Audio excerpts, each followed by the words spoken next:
पहला है ऑक्जिन। काम होता है इसका कोशिका की लंबाई को बढ़ाना, कलमों में जड़ बनाना और प्रकाश की दिशा में वृद्धि करना। कोशिका की लंबाई को बढ़ाना, उसमें मदद कौन करता है? ऑक्जिन करता है। जिब्रेलिन, इसका काम क्या होता है? तने की लंबाई को बढ़ाना। जो पौधे होते हैं उनकी तने की लंबाई बढ़ती है ना, उसमें मदद करेगा जिब्रेलिन। बीजों में अंकुरण, फल की में वृद्धि करना। जो बीज होते हैं, जो हम बीज लगाते हैं तो कभी कभी बीज नहीं निकलता है, तो जब बीज नहीं निकलता है तो उसमें क्या होता है कि जिब्रेलिन की कमी है। अगर बीज निकल गया तो उसमें जिब्रेलिन की मात्रा ज्यादा है। तो जिब्रेलिन जो है वो अंकुरण में मदद करता है, तने की लंबाई बढ़ाने में मदद करता है और फल की वृद्धि करने में भी मदद करता है। तीसरा साइटोकाइनिन, इसका काम होता है कोशिका विभाजन करना। जब भी पौधों को नुकसान पहुंचा देता है, यानी कि जानवर हो या इंसान, जब पौधों को नुकसान पहुंचा देते हैं या पौधों के किसी भाग में चोट लग जाती है तो वो पौधे अपनी कोशिकाओं का रिकवर खुद से कर लेते हैं, कोशिका विभाजन करके।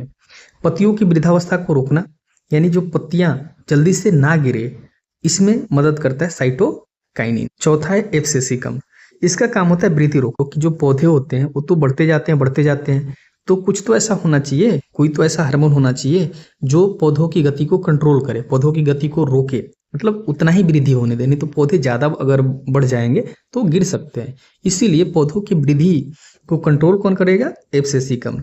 गर्मी के टाइम में जो पौधे होते हैं उनको पानी की ज्यादा आवश्यकता होती है, इसीलिए पत्तों को गिरा दिया जाता है, क्योंकि पत्ते जो होते हैं ना पानी को वाष्पीकरण के द्वारा बहुत ज्यादा वेस्ट कर देते हैं, इसीलिए पत्तियों को गिरा देता है गर्मी के टाइम में, पतझड़ के टाइम में। पांचवा है एथिलीन, यह काम होता है फलों को पकाना, पत्तियों को गिराना, ये भी पत्तियों को गिराने में मदद करता है। अंकुरण में सहायता करना, यानी कि जो काम जिब्रेलिन करता है उसमें कुछ काम एथिलीन भी करता है कि अंकुरण में मदद कर देता है। पतझड़ के टाइम में पत्तियों को गिराने में भी एथिलीन मदद करेगा, फल को पकाने में एथिलीन मदद